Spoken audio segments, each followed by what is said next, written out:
नमस्कार student, RO medical academy के अंदर आप सभी का हार्दिक स्वागत एंड हार्दिक अभिनंदन। और तीसरी जो आपकी इमीडिएट केयर है वो है perform umbilical cord cutting. Perform umbilical cord cutting. कोई मुझे यह बता सकता है कि सर अम्बलाइकल कॉर्ड क्या होती है? What is umbilical cord? Umbilical cord क्या होती है? नाम सुना पहले अम्बलाइकल कॉर्ड का या नहीं सुना? क्या नाम? अम्बलाइकल कॉर्ड होती क्या है? स्टमक को 9 पार्ट के अंदर, वो तो आपके रीजन हो जाते हैं। अम्बलाइकल कॉर्ड की बात करूं, जैसे बच्चा जो है वो इंट्रायूट्राइन लाइफ के अंदर है और बच्चे की नाभि से एक कॉर्ड निकलती है जिसको अपन बोलते हैं अम्बलाइकल कॉर्ड। ये अम्बलाइकल कॉर्ड मां के प्लेसेंटा से जुड़ी हुई होती है जिसको अपन क्या बोलते हैं? अम्बलाइकल कॉर्ड बोलते हैं। इस अम्बलाइकल कॉर्ड को अपन ओम्फेलोन के नाम से भी जानते हैं, इसी को अपन बर्थ कॉर्ड के नाम से जानते हैं और इसी को फ्यूनिस बोला जाता है। क्या बोला जाता है? फ्यूनिस। तो चाहे अम्बलाइकल कॉर्ड बोलो, चाहे बर्थ कॉर्ड बोलो, चाहे ओम्फेलोन्स बोलो, चाहे फ्यूनिस बोलो। यहां से पहला क्वेश्चन आपका कॉम्पिटिटिव एग्जाम का ये है कि सर इस अम्बलाइकल कॉर्ड की लेंथ कितनी होती है, लंबाई कितनी होती है अम्बलाइकल कॉर्ड की? तो 45 सेंटीमीटर डियर। कितनी होती है? 45 सेंटीमीटर। तो फर्स्ट ऑफ ऑल अभी मैं लिख देता हूं, it is also known as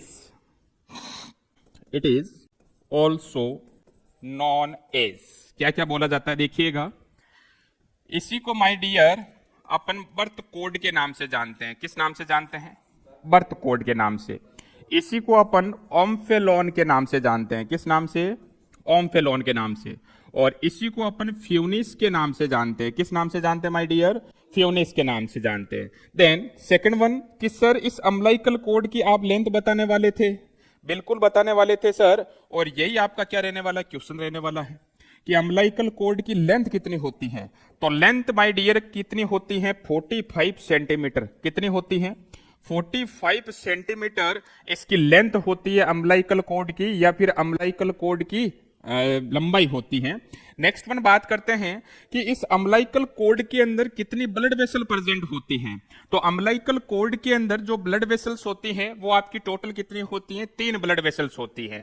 तो नेक्स्ट वन की जो टेस्ट सीरीज लॉन्च की है आरओ मेडिकल एकेडमी ने, जिसके अंदर 2000 प्लस आपको क्वेश्चंस देखने को मिलेंगे और मात्र कितने रुपीस के अंदर? 249 रुपीज के अंदर, मात्र 250 रुपए के अंदर टेस्ट सीरीज भी आरओ मेडिकल एकेडमी ने लॉन्च कर दी है। अगर कोई बच्चा टेस्ट देना चाहता है घर बैठे अपने मोबाइल पे, तो वो हमारी टेक्निकल टीम से कांटेक्ट कर सकता है और किस प्रकार से इस ऐप को परचेज करना है उसकी जानकारी हासिल कर सकता है। क्लियर? चलिए नेक्स्ट वन बात करते हैं कि सर इस अम्बलाइकल कॉर्ड के अंदर ब्लड वेसल्स कितनी प्रेजेंट होती है।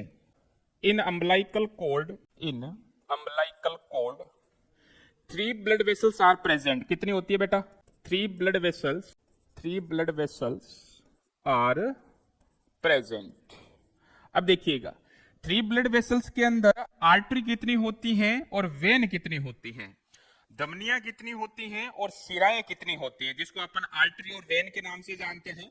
तो इसके अंदर सर 2 तो आपकी आर्टरी होगी और 1 आपकी क्या होगी? वेन होगी। तो ध्यान रखिएगा, इसको मैं 2 भागों के अंदर कंसीडर कर रहा हूं कि सर इसमें 2 तो क्या होगी? अम्बलाइकल आर्टरी, 2 अम्बलाइकल आर्टरी इसके अंदर बेटा क्या है?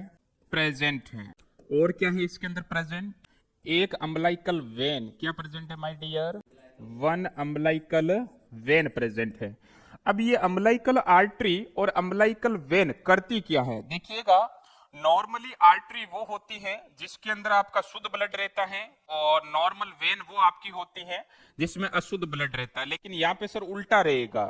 यहाँ पे उल्टा कैसा रहेगा कि इस अम्बलाइकल वेन के अंदर तो शुद्ध ब्लड रहेगा, ऑक्सीजनेटेड ब्लड रहेगा, और इस अम्बलाइकल आर्टरी के अंदर डीऑक्सीजनेटेड ब्लड रहेगा। तीसरी बात कि अम्बलाइकल वेन जो है वो प्लेसेंटा से स्टार्ट होगी। कहां से स्टार्ट होगी? ऑक्सीजनेटेड ब्लड को उस बच्चे तक पहुंचाने का काम, उस फीटस तक पहुंचाने का काम किसका होता है? अम्बलाइकल वेन का होता है। और जो बच्चे से अशुद्ध ब्लड आ रहा है, इम्प्योर ब्लड आ रहा है, वो मां के सर्कुलेशन में भेजने का काम किसका रहेगा? आर्टरी का रहेगा। क्लियर? तो इसमें अपन लिख सकते हैं कि जो आपकी अम्बलाइकल वेन है, carry oxygenated blood, carry oxygenated blood कहां से बेटा? From placenta to fetus. Placenta से बच्चे के पास में ऑक्सीजनेटेड ब्लड पहुंचाने का काम कौन सी वेन करती है? अम्बलाइकल वेन करती है। कौन सी वेन करती है माय डियर? अम्बलाइकल वेन करती है। और अम्बलाइकल आर्टरी क्या करेगी?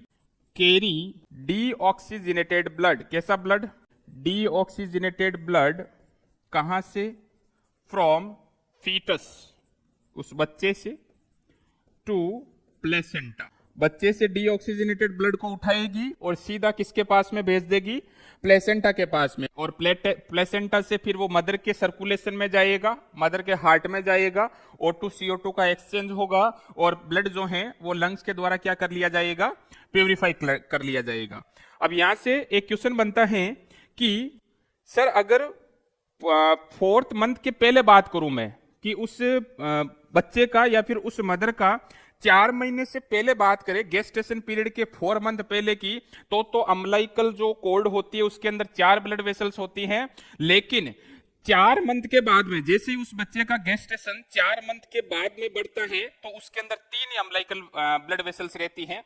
2 आपकी आर्टरी रहेगी और 1 आपकी वेन रहेगी। और 4 महीने बिफोर की बात करें, बिफोर 4 मंथ की बात करें, तो इसी अम्बलाइकल कॉर्ड में कितनी रहती है? 4 रहती हैं। और 4 महीने की बात करें तो इसी अम्बलाइकल कॉर्ड के अंदर 3 ब्लड वेसल्स रहने वाली हैं। तो इस पॉइंट को अपन नोट करके लिखेंगे क्योंकि यही आपका क्वेश्चन है। बिफोर 4 मंथ ऑफ गेस्टेशन, कितनी अम्बलाइकल को ब्लड वेसल्स होती है बेटा? 4 होती हैं। 4 umbilical blood vessels are present, लेकिन एट 4 मंथ 4 मंथ के ऊपर क्या होता है बेटा? जो राइट अम्बलाइकल वेन, कौन सी? राइट जो आपकी अम्बलाइकल वेन है, ये बेटा क्या हो जाती है? गायब हो जाती है, डिसअपियर हो जाती है। तो पीछे अम्बलाइकल कॉर्ड में कितनी ब्लड वेसल्स बचेगी? 3। तो 4 मंथ पे 3 अम्बलाइकल ब्लड वेसल्स प्रेजेंट होती है। 3 अम्बलाइकल ब्लड वेसल्स प्रेजेंट। ये आपका कॉम्पिटिटिव एग्जाम का क्या है? क्वेश्चन है। क्वेश्चन क्या आएगा बेटा? या तो वो आपसे पूछ सकता है कि बच्चे के अम्बलाइकल कॉर्ड के अंदर ब्लड वेसल्स कितनी होती है, तो आपका जवाब जाना चाहिए 3 होती है सर। 2 अम्बलाइकल आर्टरी होती है, 1 अम्बलाइकल वेन होती है। लेकिन आपसे पूछ ले, बताइए गेस्टेशन पीरियड के 4 महीने पहले कितनी होती है? 4 होती है। और 4 मंथ पे जो राइट अम्बलाइकल वेन होती है वो क्या हो जाती है? डिसअपियर हो जाती है। यहां तक आपको पता लगना चाहिए। क्लियर? नेक्स्ट वन बात करते हैं कि इस अम्बलाइकल कॉर्ड के ऊपर एक जेली प्रेजेंट होती है और उस जेली का नाम होता है वाटसन जेली। कौन सी जेली बेटा? Watson jelly. तो पूछ सकते हैं कि वाटसन जेली कहां पे प्रेजेंट होती है? तो अम्बलाइकल कॉर्ड के ऊपर सर। अब ये वाटसन जेली क्या होती है उसके बारे में अपन देख लेते हैं। वाटसन जेली, पहली बात सर कि वाटसन जेली जो है वो अम्बलाइकल कॉर्ड के ऊपर प्रेजेंट होती है। एक gelatinous substances, jelly like structure, gelatin like structure जो अम्बलाइकल कॉर्ड के ऊपर प्रेजेंट होता है, जिसको अपन वाटसन जेली के नाम से जानते हैं। अब ये वाटसन जेली करेगी क्या? ये उससे अम्बलाइकल कॉर्ड को इंसुलेशन प्रोवाइड करती है और अम्बलाइकल कॉर्ड को प्रोटेक्ट करके रखती हैं। इंसुलेशन कैसे? कि सर ये उस अम्बलाइकल कॉर्ड के टेम्परेचर को मेंटेन करती हैं, टेम्परेचर को कम नहीं होने देती है। अगर अम्बलाइकल कॉर्ड का टेम्परेचर कम हो गया तो बच्चा हाइपोथर्मिया में चला जाएगा। तो कहीं ना कहीं इंसुलेशन का काम कर रही है। और दूसरा काम इसका to provide protection, umbilical cord को प्रोटेक्ट करके रखती है। तो क्लियर है? तो वाटसन जेली एक प्रकार का जिलेटेनियस सबस्टेंसेज है। कैसा सबस्टेंसेज है बेटा? It is a gelatinous substances present on umbilical cord. कहां पे प्रेजेंट होता है? अम्बलाइकल कॉर्ड के ऊपर। ठीक है सर, फंक्शन क्या होता है इसका? बात करते हैं फंक्शन की। फंक्शन तो सर इसके 2 काम होते हैं। पहला काम क्या, it provide protection, it provide protection to the umbilical cord, to the umbilical cord. और दूसरा काम, it provide insulation, provide insulation, insulation provide करवाने का काम भी। अब देखिएगा, ऐसी की ऐसी जो वाटसन जेली होती हैं, आंख के अंदर एक स्ट्रक्चर होता है जिसका नाम बोलते हैं वाइट्रस ह्यूमर। जब आप आइज पढ़ोगे तो वहां पे एक स्ट्रक्चर आएगा, एक्यूमस ह्यूमर और वाइट्रस ह्यूमर। तो ऐसा का ऐसा जो जिलेटेनियस सबस्टेंसेज हैं वो कहां पे प्रेजेंट होता है, आइज के अंदर। और आइज के अंदर उस स्ट्रक्चर का नाम क्या हो जाएगा, वाइट्रस ह्यूमर। तो ये अपन पॉइंट नोट करके लिखेंगे, ये एक्स्ट्रा पॉइंट है आपका। Watson jelly, Watson jelly are present, आर आइज के अंदर ये प्रेजेंट होता है वाइट्रस ह्यूमर, वहां पे भी ये क्या होता है, प्रेजेंट होता है। अब देखिएगा, इस अम्बिलिकल कॉर्ड को कट कब करेंगे अपन, जैसे बच्चे की डिलीवरी हुई, बच्चे का हेड डिलीवर हुआ, ट्रंक डिलीवर हुआ, इसके बाद में बच्चे की लोअर एक्सट्रीमिटी डिलीवर हुई, तो बच्चे की अम्बिलिकल कॉर्ड को कट किया जाता है। और जब कभी भी अपन बच्चे की अम्बिलिकल कॉर्ड को कट करते हैं, क्योंकि इस अम्बिलिकल कॉर्ड के अंदर ब्लड प्रेजेंट है, और जब ब्लड प्रेजेंट रहेगा तो इस अम्बिलिकल कॉर्ड में पल्सेशन आएगा। भाई जैसे अपनी ब्लड वेसल्स में क्या प्रेजेंट है, ब्लड प्रेजेंट है, तभी तो अपन पल्स चेक कर रहे हैं, और पल्स चेक करते हैं तो पल्स फील होती है। तो ठीक उसी प्रकार इस अम्बिलिकल कॉर्ड में चूंकि ब्लड प्रेजेंट है, और जब तक वो पूरा ब्लड उस बच्चे के अंदर ट्रांसफर नहीं हो जाता, तब तक अपन इस अम्बिलिकल कॉर्ड को कट नहीं करेंगे। अगर आपने पहले कर दिया तो बच्चे के अंदर ब्लड की कमी हो जाएगी, जिसको अपन फिजियोलॉजिकल एनीमिया बोलते हैं। क्या बोलते हैं, फिजियोलॉजिकल एनीमिया। तो फिजियोलॉजिकल एनीमिया को प्रिवेंट करने के लिए जब तक बच्चे के अम्बिलिकल कॉर्ड के अंदर वो पल्सेशन गायब नहीं हो जाते हैं, पल्सेशन स्टॉप नहीं हो जाते हैं, तब तक आपको इस अम्बिलिकल कॉर्ड को क्या नहीं करना है, कट नहीं करना है। जैसे पल्सेशन स्टॉप हो जाए तो आपको क्या कर देना है, इसको कट कर देना है। तो नेक्स्ट वन बात करते हैं, और यह भी पूछा जाता है कि अम्बिलिकल कॉर्ड के अंदर ब्लड कितना रहता है, तो 80 से 100 ml तक का ब्लड रहता है। और ये ब्लड जो है जब तक उस बच्चे के अंदर ट्रांसफर नहीं हो जाता है तब तक आपको इसको कट नहीं करना है। तो 80 to 100 ml of blood after deliver into newborn, after deliver into newborn, cut the umbilical cord, cut the umbilical cord to prevent from physiological anemia, to prevent from physiological anemia, physiological anemia, physiological anaemia को prevent करने के लिए जब तक ये पूरा का पूरा ब्लड आपके बच्चे में ट्रांसफर नहीं हो जाता है तब तक इसको अपन काटते नहीं है। अब अपन बात करते हैं कि ठीक है सर, 80 to 100 ml ब्लड जो है वो उस बच्चे के अंदर डिलीवर हो चुका है, अब आपको क्या करना पड़ेगा, उस अम्बिलिकल कॉर्ड को काटना पड़ेगा। तो सर काटोगे कैसे, कटिंग के लिए अपने को अम्बिलिकल कॉर्ड के ऊपर दो आपको क्या लगाने हैं, क्लैंप लगाने हैं, और क्लैंप लगाने के बाद में आपको अम्बिलिकल कॉर्ड को क्या करना है, कट करना है। तो क्वेश्चन यही पूछा जाता है कि क्लैंप जो है वो कितनी दूरी पे लगाते हैं और कटिंग कहां से करते हैं, ध्यान रखिएगा दोनों चीजें अलग हैं। अब देखिएगा, इसको मैं एक डायग्राम के माध्यम से आपको समझाता हूं, समझने की कोशिश कीजिएगा। जैसे मान लीजिए ये उस बच्चे की साइड हो गई जिसको अपन फीटस साइड बोलते हैं। क्या बोलते हैं बेटा, फीटल साइड। और यहां से और दूसरी साइड हो गई मदर साइड। कौन सी साइड, मां की साइड, मदर साइड।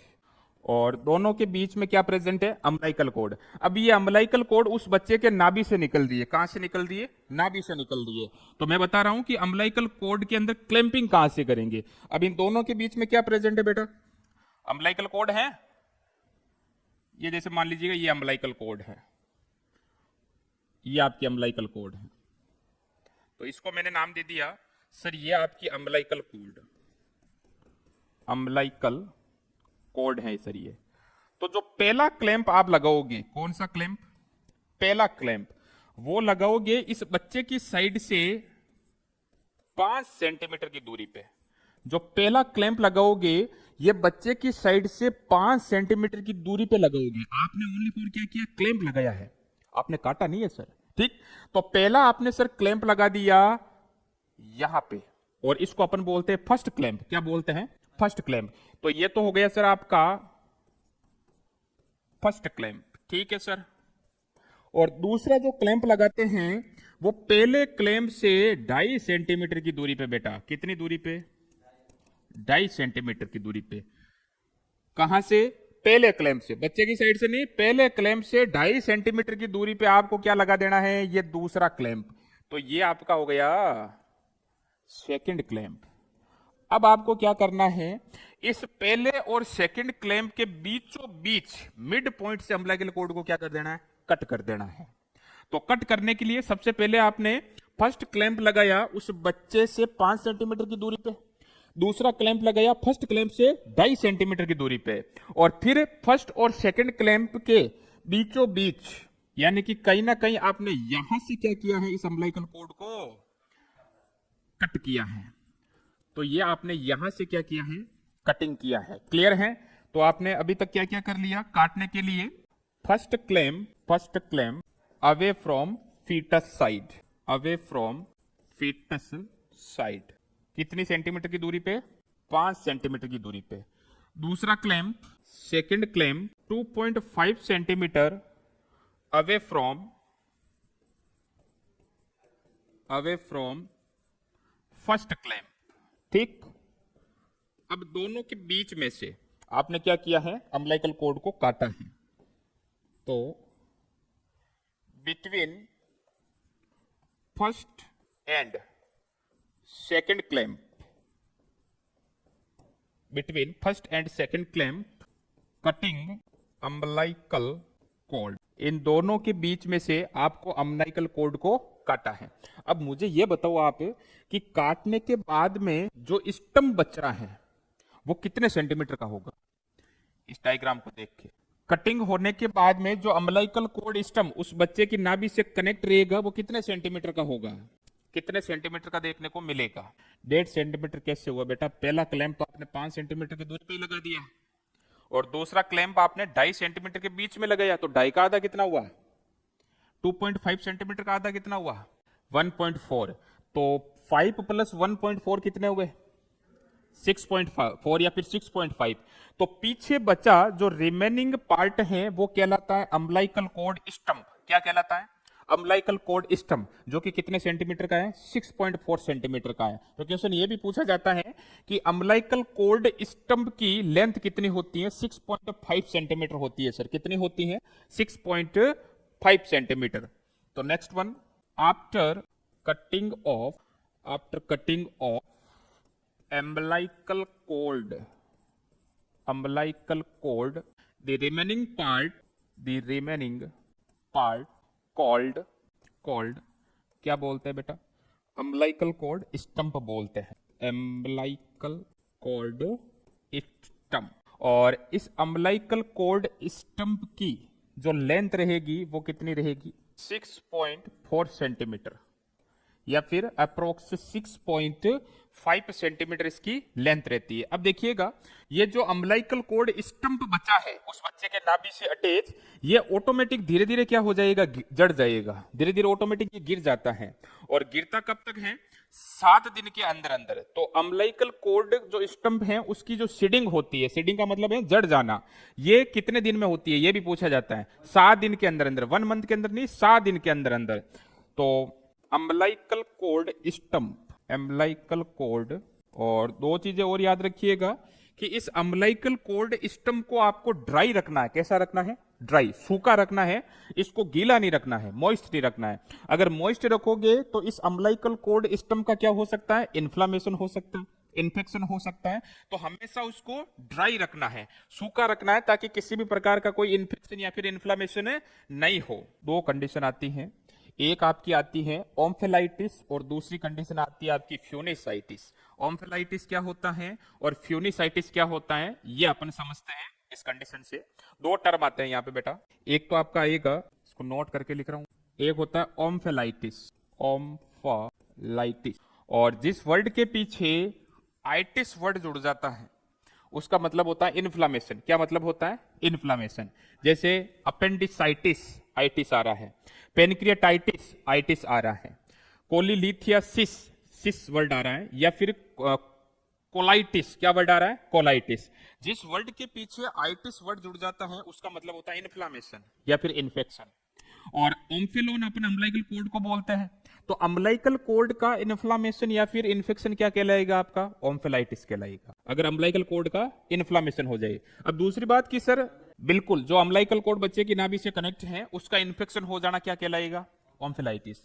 अब सर दूसरी कंडीशन कि कटिंग के बाद होगा इन्फेक्शन या फिर कटिंग के पहले ही हो जाएगा? जब वो बच्चा मां के गर्भ में है तब इन्फेक्शन होगा तो ओम्फेलाइटिस बोलेंगे, या फिर कटिंग होने के बाद में? तो कटिंग के पहले सर, आपने कट नहीं किया है, बच्चा मदर के वुम्ब के अंदर है और अंदर ही उस अम्लाइकल कोड का इन्फ्लामेशन या फिर इन्फेक्शन हो जाना क्या कहलाता है? आपका ओम्फेलाइटिस कहलाता है। क्या कहलाता है? ओम्फेलाइटिस। बाहर वाले को अपन फ्यूनिसाइटिस बोलते हैं। क्या बोलते हैं? फ्यूनिसाइटिस। तो इसका सीधा सा मतलब यह हुआ कि inflammation of umbilical cord, umbilical cord stump, या फिर आफ्टर कटिंग, कटिंग होने के बाद में। और दूसरा वर्ड आता है आपका फ्यूनिसाइटिस। कौन सा वर्ड आता है? फ्यूनिसाइटिस। इसमें भी सर आइटिस वर्ड जुड़ रहा है, और आइटिस का सीधा मतलब क्या? इन्फेक्शन या फिर इन्फ्लामेशन। कटिंग के पहले सर आपने अम्लाइकल कोड को कट नहीं किया है, कटिंग से पहले अगर इन्फ्लामेशन हो जाए, इन्फेक्शन हो जाए, तो उस कंडीशन को अपन फ्यूनिसाइटिस बोलेंगे। क्या बोलेंगे? फ्यूनिसाइटिस। तो नहीं, inflammation of umbilical cord, umbilical code connective tissue, connective tissue, या फिर अपन बोल सकते हैं बिफोर कटिंग, बिफोर कटिंग। हाँ, माँ के जब तक गर्भ में है तब अगर उसका इन्फ्लामेशन होता है तो फ्यूनिसाइटिस। बच्चा बाहर आ गया है, आपने अम्लाइकल कोड को काट दिया है, तो उसको अपन क्या बोलेंगे? ओम्फेलाइटिस बोलेंगे। अब देखिएगा कि एक ही कंडीशन ऐसी होती है, जैसे मैंने आपको बोला कि अम्लाइकल कोड को अपन कब काटते हैं? जब पूरा का पूरा ब्लड जो है वो उस बच्चे में ट्रांसफर होता है तब काटते हैं। लेकिन कई की कंडीशन ऐसी होती है जिसमें अम्लाइकल कोड को इमीडिएट काटना पड़ता है, अपने को हाथों हाथ इमीडिएट एक्शन लेना पड़ता है और उसको काटना पड़ता है। बाकी अगर ऐसे पूछे कि अम्लाइकल कोड को कब काटते हैं, तो विद इन 5 मिनट के अंदर अंदर, 2 से 3 मिनट के अंदर अंदर उस अम्लाइकल कोड को क्या कर देते हैं? अपन काट देते हैं। तो next one, cutting of umbilical cord. नहीं लगता, ऐसा कुछ भी नहीं है। जैसे बच्चा डिलीवर हुआ, सबसे पहला काम एक क्लैंप लगाया, 2 सेकंड लगते हैं एक क्लैंप के अंदर। क्लैंप में क्या करते हैं? क्लैंप आजकल रेडीमेड आते हैं, उसको करना क्या? लगाना ही है, और क्या करना है? दूसरे क्लैंप को लगा दिया फटाफट, फिर आपको क्या करना है? काटना ही है। बाकी ऐसा कुछ भी नहीं है। आजकल आर्टिफिशियल रेडीमेड क्लैंप आते हैं, वो अपन हाथों हाथ लगा सकते हैं। तो कटिंग कब करते हैं? With in 5 minute, with in 5 minutes after birth, या फिर 2 से 3 मिनट के अंदर अंदर। कितने मिनट के अंदर अंदर बेटा? 2 से 3 मिनट के अंदर अंदर अपन इसको काट देते हैं। हाँ, काट देना है इसको, पिन नहीं कर देना है, काट ही देना है अम्लाइकल कोड को। 2 से 3 मिनट के अंदर अंदर अम्लाइकल कोड को आपको कटिंग करना है सीधा। ठीक।